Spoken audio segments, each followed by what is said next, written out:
Field marshal سید آصم منیر نے عید الاضحیٰ ذوب میں مغربی سرحدوں پر تعینات فوجی دستوں کے ساتھ منائی، افسروں اور جوانوں کے ساتھ نماز عید ادا کی، جوانوں کی بے مثال بہادری اور قربانیوں کو خراج تحسین پیش کیا۔ سپاہ سالار نے کوئٹہ میں دہشت گرد حملوں کی مذمت کرتے ہوئے واضح کیا کہ ایسے غیر انسانی اور سفاکانہ اقدامات افواج پاکستان یا قوم کے حوصلے پست نہیں کر سکتے۔ دہشت گردوں کے خلاف پوری قوت سے آپریشن جاری رکھیں گے۔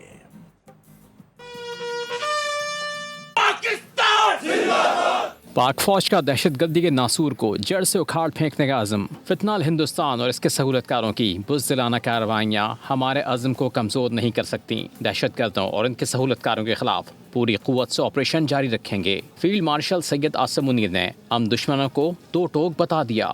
سپاہ سالار نے عید الاضحیٰ پر ذوب میں اگلے مورچوں کا دورہ کیا، مغربی سرحدوں پر تعینات فوجی دستوں کے ساتھ عید منائی۔ چیف آف ڈیفنس فورسز نے جوانوں کے ساتھ نماز عید ادا کی۔ پاکستان کے امن، استحکام اور خوشحالی کے لیے خصوصی دعا کی گئی۔ چیف آف ڈیفنس فورسز نے یادگار شہداء پر پھول رکھے اور شہداء کو خراج عقیدت پیش کیا۔ ملک کے تحفظ کے لیے جوانوں کی بے مثال بہادری اور قربانیوں کو خراج تحسین پیش کیا۔ کوئٹہ آمد پر کور کمانڈر نے فیلڈ مارشل سید آصم منیر کا استقبال کیا۔ سبسکرائب کریں اور بیل دبائیں تاکہ کوئی خبر رہ نہ جائے۔